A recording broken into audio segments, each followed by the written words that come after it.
अस्सलाम वालेकुम। आज मैं आपको बताने जा रहा हूं कि कौन से प्रॉपर्टी डीलर का इंतखाब करें, या दूसरे लफ्ज़ों में यूँ कह लें कि कैसे प्रॉपर्टी डीलर का इंतखाब करें जिसके साथ आप कारोबार करें। तो चलते हैं सीधा उन स्टेप्स पर जिन पे आप एवेल्यूएट करेंगे मुख्तलिफ़ प्रॉपर्टी डीलर्स को और उनमें से फिर एक प्रॉपर्टी डीलर का इंतखाब कर लेंगे। अच्छे इंसान का इंतखाब करें, ना कि तजर्बाकार इंसान का। मैं ये नहीं कह रहा कि तजर्बाकार इंसान आपको नहीं चुनना चाहिए। मैं ये कह रहा हूँ कि अगर इन दो खसूसियात को मैं एवेल्यूएट करूँ कि मुझे एक अच्छा शख्स चाहिए प्रॉपर्टी डील करने के लिए या एक तजर्बाकार शख्स चाहिए, तो मैं मेरे ख़्याल में अच्छे शख्स को प्रेफर करूँगा और आपको भी ऐसे ही करना चाहिए। मैं ऐसे करता हूँ, मैं वही चीज़ सजेस्ट करता हूँ जो मैं अपने लिए करता हूँ, वही कोशिश करता हूँ आप लोगों को सजेस्ट करूँ। तो मैं तो एक अच्छे शख्स का इंतखाब करूँगा, तजर्बा ज़रूर देखूँगा। अगर दोनों बराबर के अच्छे शख्स हैं प्रॉपर्टी डीलर्स में, तो फिर जिसका तजर्बा ज़्यादा है उसके साथ मैं काम कर लूँगा।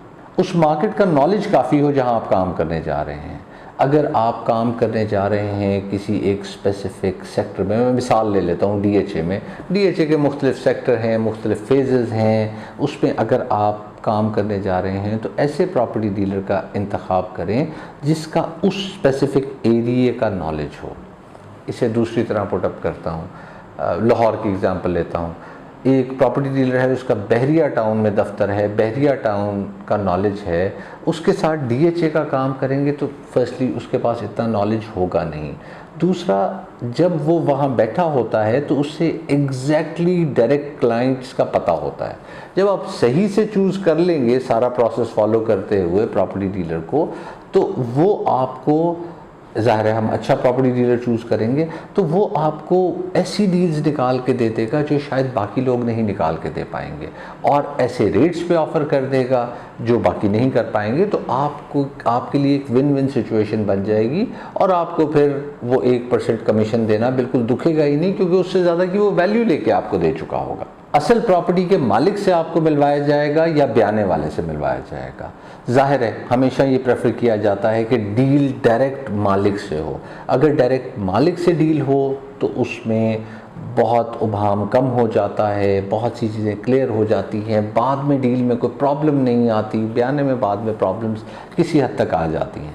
लेकिन अगर ब्याने वाले से भी आपको मिलवाया जा रहा है तो क्लियरली प्रॉपर्टी डीलर आपको क्लियर कर रहा हो कि इसने बयाना दिया हुआ है और इसका ये टाइम ड्यूरेशन है, इस टाइम ड्यूरेशन में उसने पेमेंट करनी है और प्लॉट ट्रांसफ़र करवा लेना है। तो बयाने के केस में आपको उसे क्लियर कम्युनिकेशन करनी चाहिए, और अगर असली मालिक से मिलवा रहा हो तो उससे अच्छी बात कोई और हो नहीं सकती। और जो मैं पिछले पॉइंट था हमारा, कि अगर वो वहाँ की मार्केट का नॉलेज रखता होगा तो उसे एंड कस्टमर या जो मालिक है उसका पता होगा और वो कोशिश करेगा आपको उससे मिलवाए। अपने जानने वाले से रेफरेंस लें और उससे पूछ लें कि उसका एक्सपीरियंस कैसा रहा है।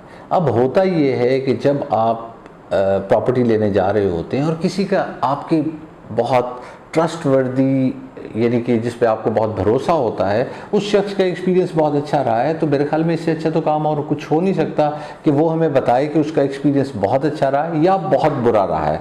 क्योंकि हो सकता है आप उस शख्स के पास जा रहे हों जो बातों में तो बहुत अच्छा लग रहा हो, लेकिन आपके किसी बहुत करीबी का एक्सपीरियंस उससे बुरा रहा हो, तो उसके साथ आपको काम नहीं करना चाहिए। और अगर उसका एक्सपीरियंस बहुत अच्छा रहा है तो उस शख्स को प्रेफरेंस देनी चाहिए, और ज़रूर देनी चाहिए। बाकी चीज़ों को भी इवैल्यूएट करना चाहिए, बट इस चीज़ को इवैल्यूएट करना बहुत ज़रूरी है प्रॉपर्टी डीलर फाइनलाइज करने के लिए, या जिससे आपने प्रॉपर्टी लेनी है उस शख्स की तलाश करते हुए आपको ये चीज़ ज़हन नशीन कर लेनी चाहिए। अपनी पसंदीदगी या नापसंद पे ज़रूर गौर करें, क्योंकि आपने दुनिया देखी है, आप लोगों को पहचान सकते हैं, उन्हें समझ सकते हैं। आप ज़रूर देखें कि ये शख्स कितना अच्छा लग रहा है, कितना बुरा लग रहा है। जब उससे मुलाकात होती है कितना सच्चा लग रहा है, कितना झूठा लग रहा है। बाज़ दफ़ा उसकी बातों में ही उसके कई झूठ पकड़े जाते हैं, उससे आप काम ना करें। और जो आपको सच्चा प्रॉपर्टी डीलर लग रहा है उसके साथ आप काम करें। ये आपको खुद एवेल्यूएट करना है मुलाकात के दौरान कि इस शख्स में कितना आपको ठहराव नज़र आ रहा है, कितनी ईमानदारी नज़र आ रही है, कि आपको बिला वजह पुश नहीं करेगा, गलत जगह फंसाने की कोशिश नहीं करेगा। ज़रूर उस शख्स के साथ ट्रेड करने की कोशिश करें रियल इस्टेट की जिसमें ये सारे अवामिल हों, और अगर किसी में आपको ये चीज़ नहीं लग रही तो उसके साथ ना करें। अब ये वेरी करेगा, आपको किसी और की ट्रेडिंग स्टाइल पसंद आएगा, किसी और की ज़्यादा, कोई और ज़्यादा ईमानदार लगेगा, मुझे कोई और ज़्यादा ईमानदार लगेगा। तो ये मुख्तलिफ शख्स हो सकते हैं, रोज़गार सबको मिलता रहेगा, लेकिन वो एवेल्यूएशन बहुत ज़रूरी है आपके लिए कि वो शख्स आपको कैसा लगा है मुलाकात करने के बाद। एतमाद की तलाश करें। जी हाँ, जिस पे आपको एतमाद आता है, पिछले पॉइंट से मिलता जुलता पॉइंट है, लेकिन ये पॉइंट मैं बार बार एम्फसाइज़ क्यों कर रहा हूँ, क्योंकि सबसे ज़्यादा ज़रूरी चीज़ यही होती है।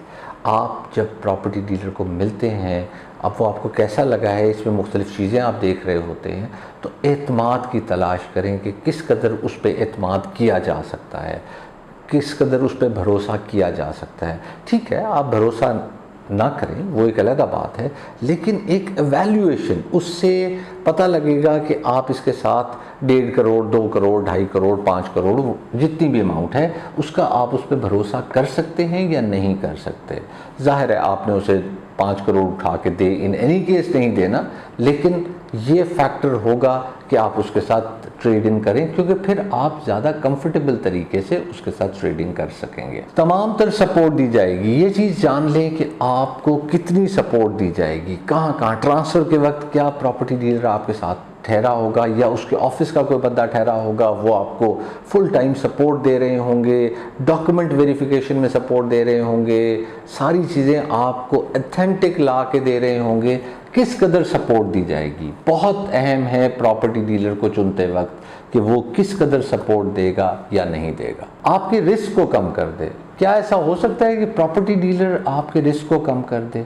बिल्कुल ऐसा होता है। जी हाँ, मैंने खुद ये एक्सपीरियंस किया है कि प्रॉपर्टी डीलर्स आपके रिस्क को कम कर देते हैं। अब हम लोग through property dealers buying and selling कर रहे होते हैं और लेट्स से एक रीजनेबल अमाउंट ऑफ बिजनेस उन्हें दे रहे होते हैं, तो वो करते क्या हैं कि वो हमारा रिस्क कम कर देते हैं। मैं इसकी एग्जांपल देता हूँ। मैंने एक प्रॉपर्टी ली और उस प्रॉपर्टी पे 1% मुझे बाइंग के वक्त कमीशन पड़ा, 1% मुझे सेलिंग के वक्त कमीशन पड़ा। अगर मुझे उसमें प्रॉफिट हो गया उस प्रॉपर्टी में, तो होगा ये कि वो मेरे से 2% कमीशन ले लेगा। अगर मुझे खुदा ना खास्ता लॉस हो रहा है तो वो मुझे छोड़ देगा वो कमीशन, बिकॉज उसने लेट्स से 10 में से 7 डील्स में मेरे से कमा लिया और 3 डील्स में नहीं कमाया, तो इट्स विन विन सिचुएशन। और मुझे 2% का बफर मिल गया कि खुदा ना खास्ता अगर मुझे 5% नुकसान हो रहा था ये कमीशन देने के बाद, तो मुझे 3% नुकसान हुआ। इसके अलावा एक और काम भी करते हैं, रिस्क आपका कम किस तरह कर दिया जाता है कि वो वेट कर रहे होते हैं कि कोई डायरेक्ट बायर उनके पास आ जाए।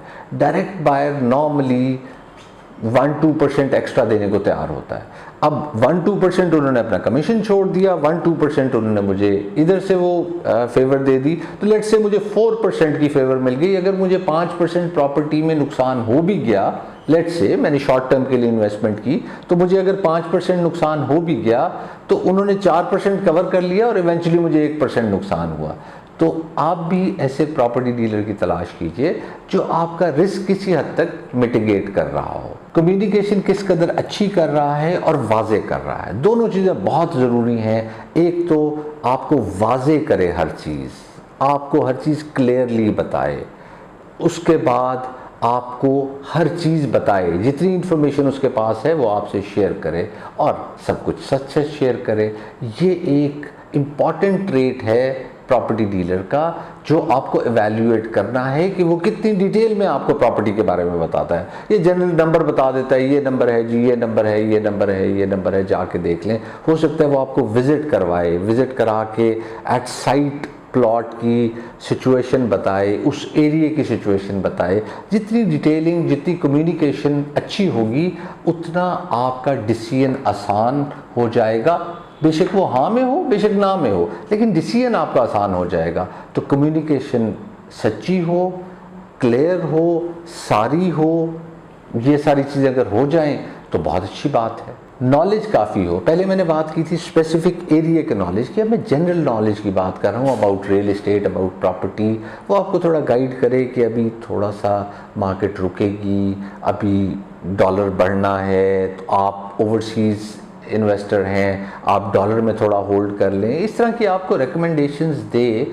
और रिकमेंडेशंस में भी आप एक्सेप्ट करें ना करें, ज़रूरी नहीं है, आपने अपना भी एनालिसिस किया होता है, लेकिन उसकी रिकमेंडेशंस आपके पास आ जाती हैं तो हो सकता है कुछ इंडोर्समेंट आपको मिले आपकी रिकमेंडेशन के साथ साथ। अगर ना भी दे तो नॉलेजेबल हो मार्केट के बारे में, जनरल सिटी के प्रॉपर्टी के बारे में उसे पता हो, रूल्स का पता हो, रेगुलेशंस का पता हो, घर आपने बनाना है किसी स्पेसिफिक सोसाइटी में तो उसे बाय लॉज का पता हो, कोई ऐसा ऑड प्लॉट है तो वो आपको क्लियर कर दे कि इसकी ये लिमिटेशन है। तो नॉलेजेबल होना चाहिए प्रॉपर्टी डीलर को, रिस्पॉन्सिव हो, जब आपको जो इन्फॉर्मेशन उस एरिया के बारे में चाहिए हो वो आपको इन्फॉर्मेशन उस टाइम दे।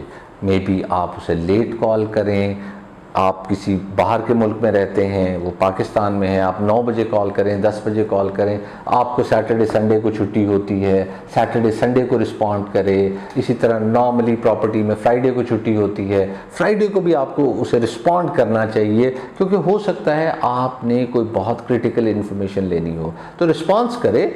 और अगर इन्फॉर्मेशन उसके पास उसी वक्त अवेलेबल है तो आपसे ज़रूर शेयर करें, और अगर वो इन्फॉर्मेशन अवेलेबल नहीं है तो फिर वो आपको कहे कि मैं आपको अगले दिन में दे सकता हूँ इन्फॉर्मेशन। और अगर क्रिटिकल इन्फॉर्मेशन है तो मे बी उसे उसी वक्त कहीं ना कहीं से आपको लेके देनी चाहिए। तो ये रिस्पॉन्सिवनेस उसमें होनी चाहिए प्रॉपर्टी डीलर में, जिसके साथ आपको काम करना चाहिए या आप काम करने जाएंगे। डिटेल्ड और अथेंटिक इन्फॉर्मेशन हो। बहुत से लोग बहुत सी स्टोरी सुना देते हैं, गैस आ गई, ये हो गया, वो हो गया, बहुत सारी कहानियाँ होती हैं, लेकिन डिटेल्ड इन्फॉर्मेशन आपको ज़रूर दे और अथेंटिक इन्फॉर्मेशन दे। आपको इन्फॉर्मेशन का ओवरलोड भी नहीं होना चाहिए, जो इन्फॉर्मेशन झूठी हो या मफरूज़ों पे हो वो इन्फॉर्मेशन भी ना देता फिर रहा हो और वो बातें ना बता रहा हो जो मार्केट में हर जगह हर शख्स को पता है। आपको स्पेसिफिक बातें कर रहा हो, उससे रिलेटेड और ऐसी इन्फॉर्मेशन दे रहा हो जो शायद बाकियों के पास ना हो या बाकी सब के पास ना हो। ये वो सारे एलिमेंट्स हैं जो आपने देखने हैं एक अच्छे रियल एस्टेट एजेंट को चूज़ करते वक्त। अगर आप ये करेंगे तो इंशाल्लाह आप अच्छा रियल एस्टेट एजेंट ढूंढ लेंगे, और आपने एक दफ़ा अच्छा रियल एस्टेट एजेंट ढूंढ लिया तो आपने परमानेंटली उसके साथ काम करना है। ले जी, आज के लिए इतना ही, मुझे दें इजाज़त, अपना ख्याल रखिएगा, अल्लाह हाफ़िज़।